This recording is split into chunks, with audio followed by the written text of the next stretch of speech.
All right, I'm here with Bubba Watson. Good morning, long ball. How are you? I'm doing great, man. All right, here's what I want to know. Who cries more in golf?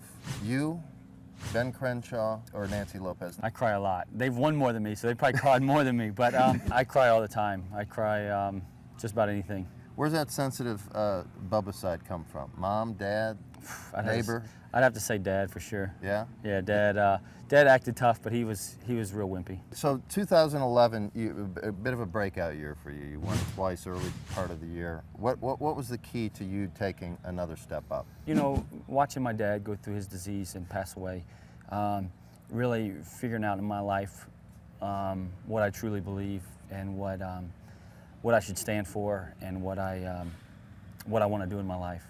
Made me realize that golf is just a game, and it doesn't matter what negative press there is, what positive press there is, there's other things I do in my life. Right. You know, I got my mom to support, not support, I just support her with her being her son, but right. I got my wife to support, to be my best friend. I got my friends, I've got all these other great things going for me. Who cares if I shoot 80? Who cares if I shoot 60? Right. Truthfully, you know, right. my life is still going to keep going, no matter if I miss the cut, no matter if I'm playing on tour.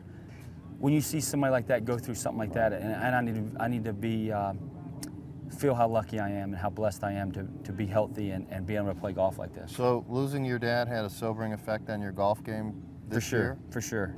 At the end of the day, it doesn't matter what I shoot. Yeah. It truly doesn't. You know, my wife is happy. We're paying our bills on time. We're out here doing things. We're helping juniors. We're helping raise money for charities.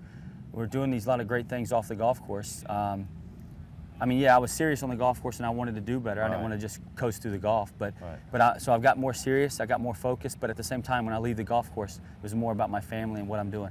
It's a learning experience, but yeah, it's a big adjustment too, isn't it? Well, when the camera's around, you're like this guy over here. You know, when the camera's on you, it's different. You know, right. I'm that guy. Yeah. That's who I am. But right. the world of golf. Yeah.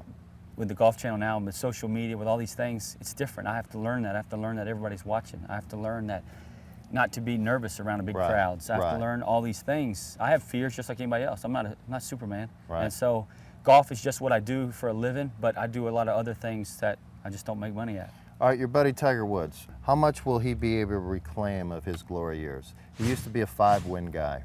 Moving forward, where do you see from him? The answer that nobody can predict is yes, he can get back there because all the way back? He's a stud athlete. Yes, I think he can.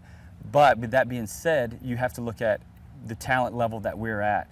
You know, you got Roy McIlroy, you got Ricky Fowler, you got Keegan Bradley now, you got Webb Simpson now. You got there's too many names to name. The landscape has changed. It's just and there's more people now. So on paper it looks like no, there's no way. But if there's one thing you can't put past him, it's coming back better than ever. Right. You played practice rounds with Tiger Woods, and you guys jab each other, yeah, give each other. Give me an example. What you'll say to Tiger, what he'll say to you. You know, yeah. I could hit it past him, and I'd always like, man, you wish you could hit it that far, don't you? And he'd go, you know, the only W you'll ever have is in your last name. And then I finally got 3. I got a win. I got 3 wins now, but you know, now it's just I can't get to 71 like he is or wherever he's at. The pink shaft. Does that get attention to you?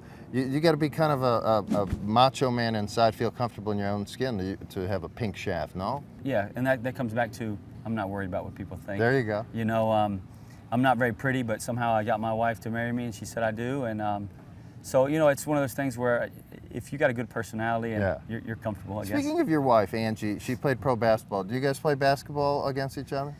And who wins if you do? The first time we ever played, she beat me in a game of Around the World, 3-pointers. Yeah. And then we haven't played basketball lately because injuries, and she's had a lot of surgeries. But now she loves golf, and we do water sports, so we do other things now. All right, so a college degree. You went back and got your college degree. What does that mean to you?